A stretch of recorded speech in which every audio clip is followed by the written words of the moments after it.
மேற்கு தொடர்ச்சி மலைன்னு ஒரு படம் இருக்குது, அப்புறம் கடைசி விவசாயி இருக்குது.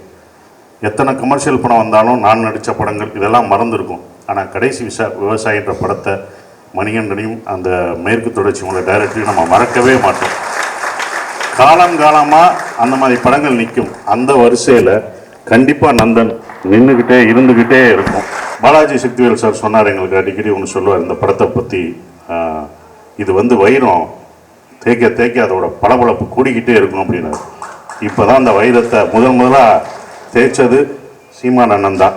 முதல் படத்தை காமிச்சு எங்களுக்கு முதல் விருது இந்த பயங்கரமாக இருக்கும் ஆறுதல் பரிசுன்றது இல்லாமல் பெரிய விருதாக இருக்கும் பார்த்தீங்களா, இந்த விருது தான் எங்களுக்கு முதல் விருதாக எங்களுக்கு இது கிடச்சிருக்கு. சீமான் அண்ணன் கையில் கிடச்சிருக்கு. இனி நாங்கள் வாங்குவோன்ற நம்பிக்கை எங்களுக்கு இருக்குது. இதுதான் போய் சேரும். இது ஒரு பதிவு. இப்போ வரும்போதே பார்த்தேன் வெங்கடாச்சார் பாண்டே எல்லாம் விவகாரம் பிடிச்ச அழகாக தான் இருக்கேன் சார். விவகாரன்றது நான் பயப்படுவேன் சார் உங்களை பார்த்து, அப்படி தான் அந்த நீங்கள் வேறு விவகாரம் நினச்சிடாதீங்க. என்னடா சரவணன் பழக, ஏன்னா முதல் எனக்கு சரவணனை அறிமுகப்படுத்துறதே எனக்கு வந்து ஆனந்தவுடன் ஆஃபீஸில் அவர் தான் சரவணன். அப்போ வந்து அமீர் அண்ணன் ஒரு பிரச்சனையில் ஜூனியர் உடனில் எழுதியிருந்தார். அப்போ ஒரு பெரிய பிரச்சனை வந்தது. இவர் தான் சரவணன், என்னோடய பிஆர்ஓ சொன்னார், இவர் தான் சரவணன், இவர்கிட்ட மட்டும் பேட்டி கொடுத்துடாதீங்க, மாட்டிடாதீங்க அப்படின்னு எனக்கு இது பண்ண ஆள் தான் சரவணன். அதுக்கப்புறம் தான் நாங்கள் நண்பர்களாகி இவ்வளோ தூரம் 20 வருஷம் நாங்கள் நண்பர்களாக இருக்கோம். ஸோ அவ்வளோ எல்லாருக்கும் நண்பர்களாக இருக்கார். சரவணால் முடியும்னா இவங்களெல்லாம் சேர்க்க முடியும். ஸோ சரவணுக்காக தான் எல்லோரும் வர முடியும் அப்படின்ற ஒரு விஷயம் இருந்தது.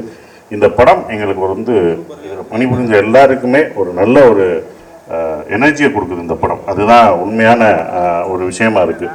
அதுவும் சீமான் அண்ணன் வந்து படம் பார்த்துட்டு இது இப்படி தான் இருக்கும், அந்த படம் இப்படி தான் இருக்கும் அப்படின்ற ஒரு விஷயத்த கரெக்டாக சொன்னார். ஏன்னா அவர் அரசியல் தலைவர் மட்டும் இல்லை, அவர் சிறந்த ஒரு இயக்குனர், கதாசிரியர். எங்களுக்கெல்லாம் அப்படி தான் தெரியும். நாங்கள் நேசித்த ஒரு கதாசிரியர். அவருடைய பாஞ்சாலங்குறிச்சி படத்தை நாங்கள் அவ்வளோ ரசித்து பார்த்த ஒரு விஷயம் எனக்கு இன்னும் இருக்குது. அவர் எனக்கு இன்ஸ்பயர் ஒரு படத்தில் அந்த மாதிரி ஒரு பாட்டு வைக்கணும்னு நான் நினச்சிக்கிட்டு இருக்கேன். இன்னும் வரைக்கும் நான் டைரக்ட் பண்ணல, அமையலை. ஆனால் கண்டிப்பாக வைக்கணும். அந்த மாதிரி ஒன்று பண்ணணும்னு பாஞ்சாலங்குறிச்சியை பார்க்கும்போது தான் எனக்கு தோணும். அது என்ன பாட்டுனா ஒரு சோக பாட்டை, அது அவ்வளோ லவ்வாகவும் இருக்கும், சந்தோஷமாகவும் இருக்கும், ஆனால் சோகமாக இருக்கும்.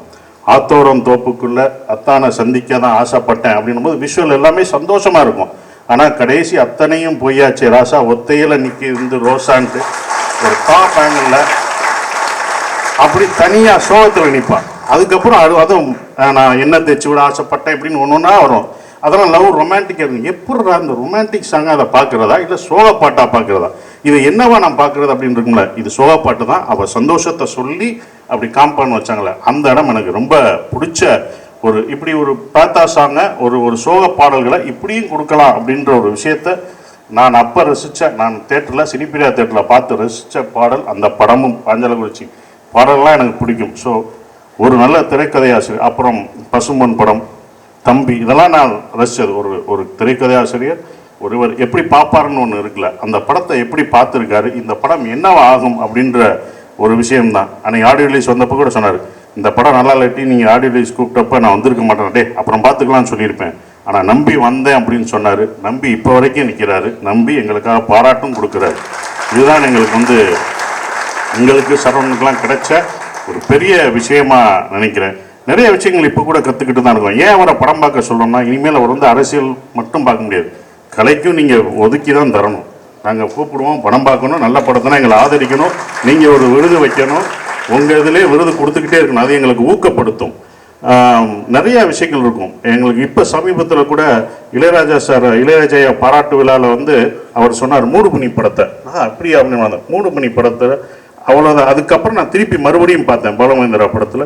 அவர் சொன்ன ஒரே ஒரு விஷயம் தான், ராஜா சாரை பற்றி சொல்லும்போது, பிரதாப் போத்தன் அந்த படத்தில் படம் ஃபுல்லாக வில்லனாக இருப்பான்.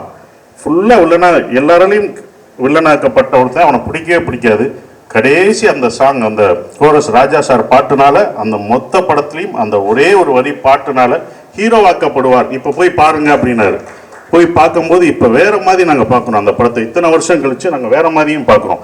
ஸோ அந்த சிந்தனை எல்லாம் அவர் சொல்கிற ஒரு விஷயம் அப்படின்னும் போது எங்களுக்கு ரொம்ப சந்தோஷமாக இருக்குது. இப்படிப்பட்ட ஒரு கதாசிரியர்கிட்டையும் ஒரு இயக்கத்தை வழி நடத்துகிற ஒரு அண்ணன், எங்கள் அண்ணன் அப்படின்னு சொல்கிற பெருமையாக சொல்லிக்கலாம்.